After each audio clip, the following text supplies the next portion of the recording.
Good afternoon once again, ladies and gentlemen. We are here this afternoon to present a summarized version of the true State of the Nation's address, as was misrepresented by our present President, His Excellency John Dramani Mahama. Ladies and gentlemen, if you all look at him critically and listen to him critically, you realize that he dwelled on this misconception that the economy that we actually left for his government was criminally mismanaged, and that we left a huge debt. The true state of the economy also illustrates otherwise.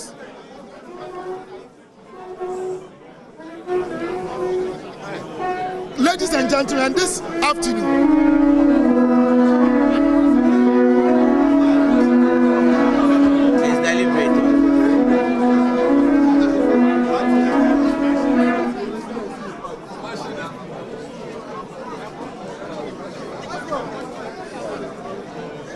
the true state of the economy is one that is actually illustrating insecurity, mass termination,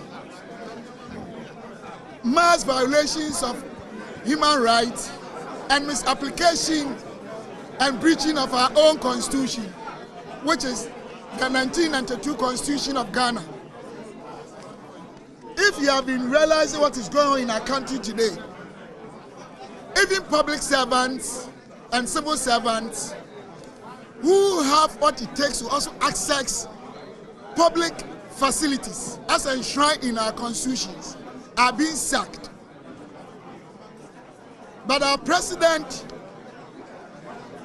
presenting his statement, made it clear that he is in this position to make sure that equality and equitability prevailed. But what we are seeing in our country today is never true. It's the opposite. Clearly, the world went through one of the most unfortunate economic crises. You realize that the global economy grew negative 3.3. Inflationary rate post-COVID was over 200%.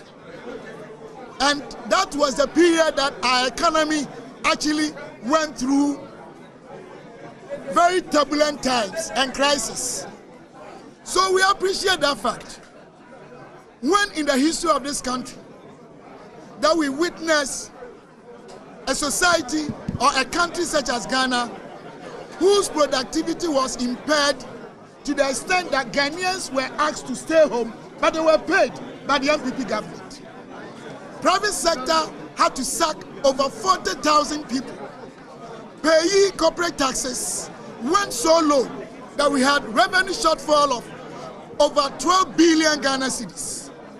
So definitely, the world crisis affected us because we are an import-driven economy. These were the facts that we're expecting our president to have told all of you. But he only concentrated on a lot of misinformation. Ladies and gentlemen, 2016, GDP growth was 3.4, industry was 4.3, agriculture was 2.7, service was 2.8.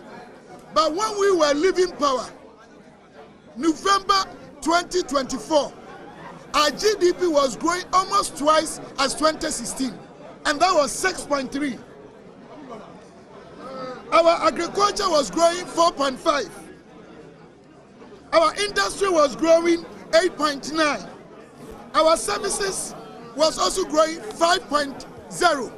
So the economy that they inherited, almost all the secondary macro indicators that are very vital appraisal to KPIs were outperforming what we inherited 2016.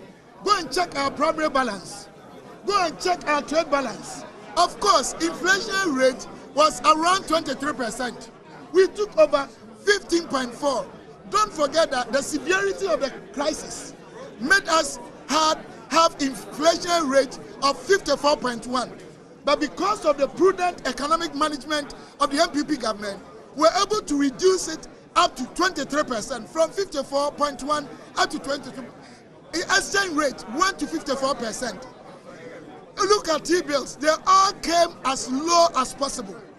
Ladies and gentlemen, there's one thing I want you to know, that our president did not address the true state of the nation's economy.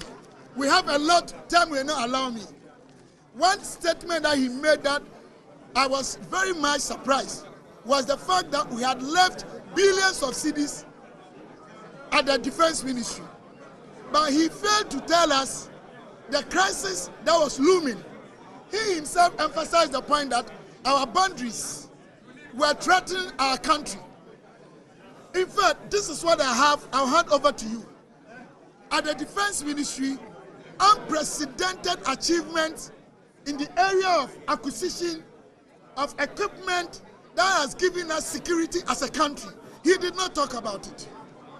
Ladies and gentlemen, our president failed to talk about the fact that Agenda 111 is ongoing and that some of the projects, we have completed them. Government is about continuity. Government is about continuing what has been done. You remember the popular affordable house by Omampanyi Kufuor. Previous government, being the NDC, abandoned this project. It had to take Nanado and Baumia's government to even complete those projects. Now he talked about railway sector. Tell me, in the history of this country, apart from Nanado's government, who has accomplished unprecedented projects in the area of railway sector?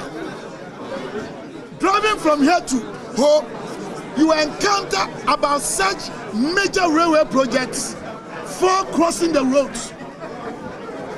We have commissioned some of them and even brought into practice or operation coaches that are operating now. So if the president is trying to create the impression that the economy was so bad and it was criminally mismanaged, that is the reason he's been given the mandate. And that is why he was trying to intimidate the judiciary by describing the judiciary in a bad way. But ladies and gentlemen, the same economy was able to take care of the poor child, implementing most of the enviable projects in terms of social intervention, in kind and in cash, on the continent of Africa and on the globe. But for free SHS, over 100,000 young ones would have been home. But for Nanado's government, NHIS had already collapsed under first Mahama's administration. School feeding had collapsed.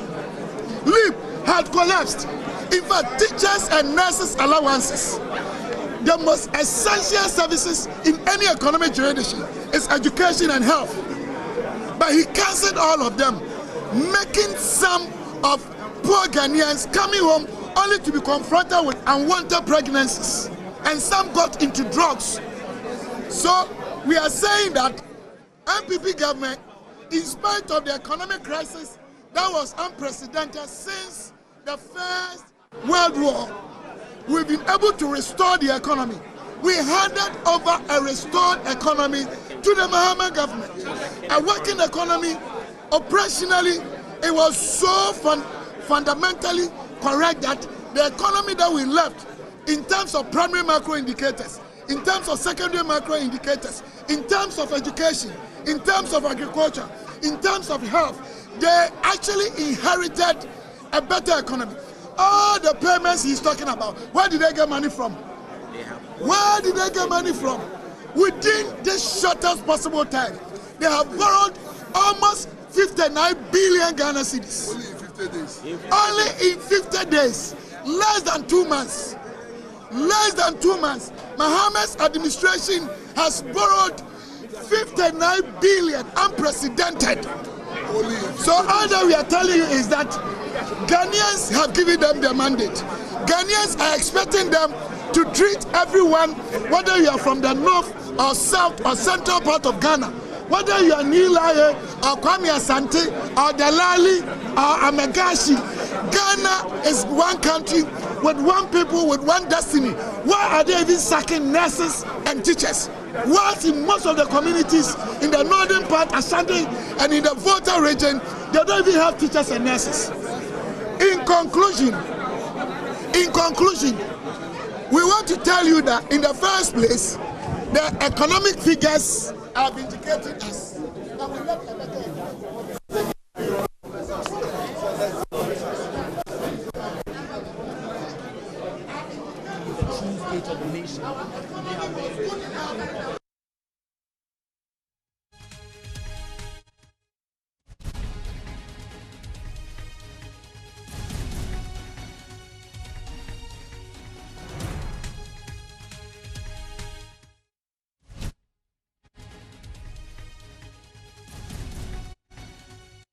Well, Dr. Stephen Amwa there, obviously laying the basis and foundation for what I was saying earlier, that clearly the minority had some concerns about the State of the Nation address today. But we just need to put on record that in terms of the facts, no nurse so far has been dismissed by this government. And of course, that was verified on our platform here at Joy News. So just to clear that out, that the Registered Nurses and Midwives Association have clearly put out a statement, in fact, granted interviews on this platform, that not a single nurse has been dismissed. That's contrary to the claims being made by Dr. Stephen Amwa now. But we want to cross back to Parliament, get you the very latest, because my colleague, the Parliamentary Affairs Correspondent, Kweku Asante, is there interacting with the Menchia South MP. Let's get you the very latest from Nana Bafo Iwa.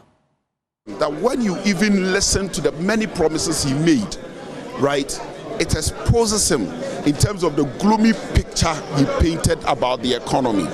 The fundamental question is, if the economy is that gloomy, where are you going to get the money from to do your Nkukon promise? If the economy is gloomy, where are you going to get the money, right, to implement all the things you are saying? Clearly, it exposes him that he's just telling us some fundamental untruth, or he's been economical with the truth. So clearly, these, exposes him. Thank you. Let me speak briefly to the former Minister for Lands and Natural Resources. I've just spoken to him. Honorable, the President has spoken about what he believes to be the true state of the nation. He says the government, the economy that your government led, the entirety of the country, things have been in shambles. You agree with his assessment of your government? Well, first of all, I think we should commend the President for discharging his obligations under Article 67 of our national constitution by delivering the message of the state of the nation. I think it's also important for us to point out that it will appear that the whole address was framed on the anchor or the pillars of lamentations and blame game, and if you want, almost even shaking responsibility of governance, of the fact that he has a responsibility to govern with the greatest of respect to the President.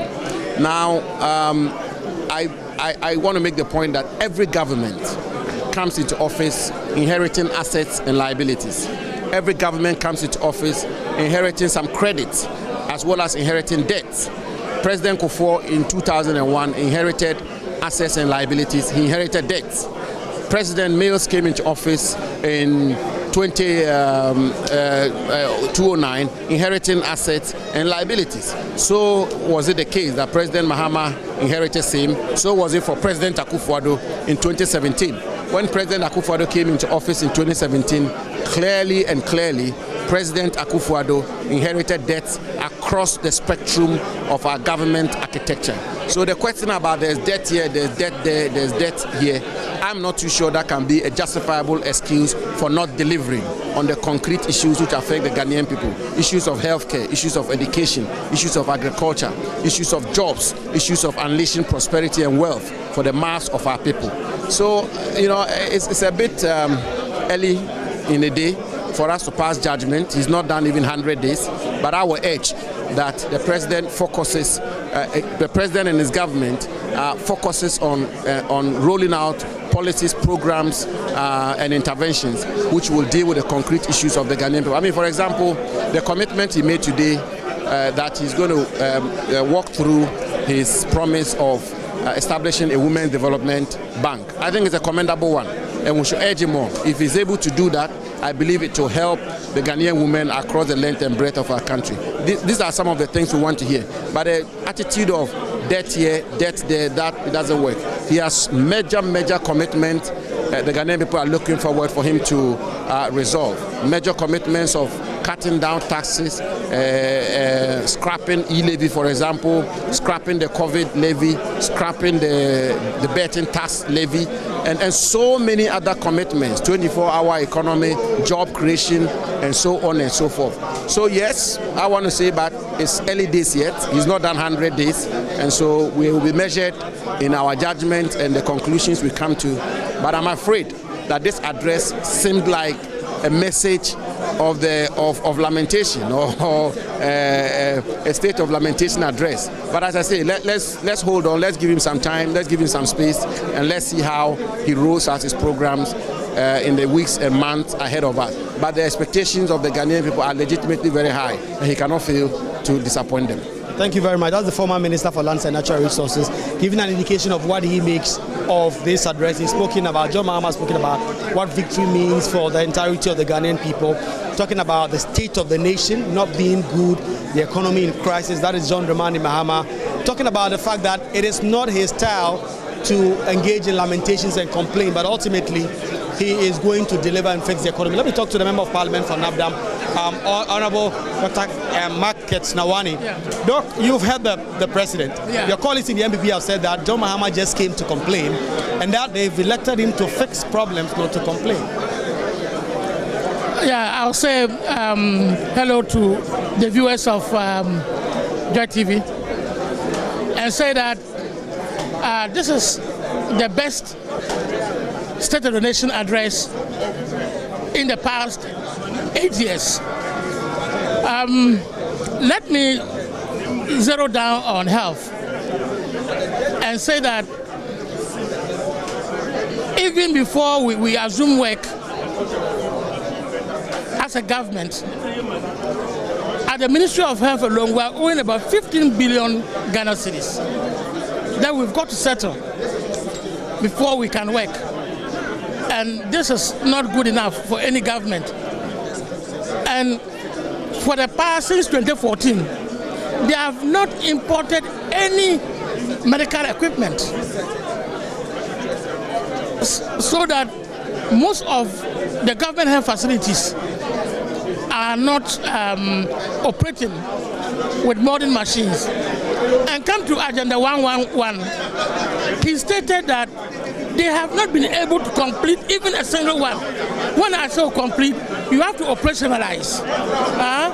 Block work is not a hospital, and I want to stress, doing block work is not a hospital. You've got to be able to operationalize it, and they've not been able to do a single one. And yet, they have spent up to $400 million on Agenda 111, which could have built 22 hospitals and completed it. And I ask, why is it that we did not spend this money building these 22 hospitals than spreading it over 101 projects, and all of them are uncompleted? The president is actually on top of issues, and with the USAID withdrawing because of it's part of President Donald Trump's policy to withdraw USAID, so we're not going to get assistance from America. And he has assured us that the medical care is still going to continue.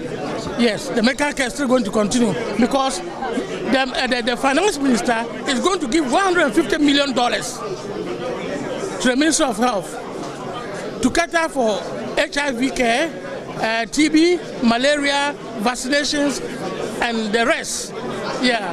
Thank you very much. Dr. Market Nawani expressing his own views about the State of the Nation address that has just been delivered.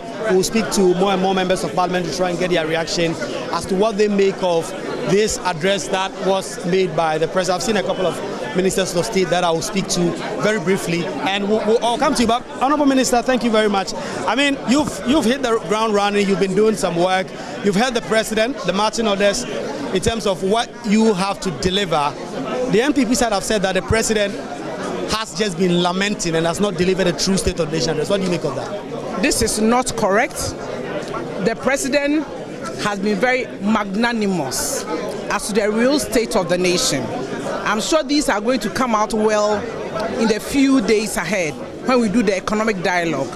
The President has pledged that instead of lamentation, he has taken the responsibility to fix the country because of the overwhelming victory that he had. And so I think that for all the steps that he's put in place, I am sure that he will be able to resuscitate the economy. This is just about a little over 2-hour State of the Nation. The real State of the Nation, the marching orders, are with the ministries. And so when each minister continue, because we already started, continue with the marching orders, I am sure that we will be able to build the Ghana we all want. The best part is that together with everybody in this country, we are building the Ghana we want. As for the resetting, he's reset. And together, we should be able to build the Ghana we want. You were Commander yesterday, and the work is ongoing. How soon do you expect that Commander will become the Commander that was really envisioned by the then government? It's been said that the new government abandoned them and all that. What are your own visions? Yesterday you discussed some of that, but what are you doing about that fact? Well, I told you I was very sad that such a monumental project has been allowed to rot. But as a government conscious of industrialization, we are bringing it back. Right now, we are in the process of commissioning a transaction advisor to tell us the technical state and the financial state of the place. Soon, we will look for strategic investors to come on board. You remember that at my vetting, I said my timelines are expeditious timelines. And in less than 2 months, I'm there already and procurement processes have started. It shows that I'm leaving no stone unturned to make sure that as soon as possible, we bring the Commander Sugar Factory to work, because it seeks to bring employment to a lot of young people, decent jobs. And so I'm committed to fulfilling the promise of His Excellency in making sure that the Commander Sugar Factory is there. You know, the Vice President is also very much interested in this project. And so together, I'm sure that very soon we'll see some work at that place. Thank you very much. That is the Minister for Trade and Agri-Business giving us an indication of what he expects. Honorable Member Parliament for Kintampo North, you've also heard the President. You believe he's delivered a proper message on the state of the nation? Yes. His Excellency John Dramani Mahama, by his nature, is the type of person who says things as they are. I'm sure the whole of Ghana listens to His Excellency. So for anybody like the minority to try to twist whatever he has said, I'm sure it's a bit of some way. Of course, they will always have their say, and the majority will have its way. What is it about? His Excellency was point blank.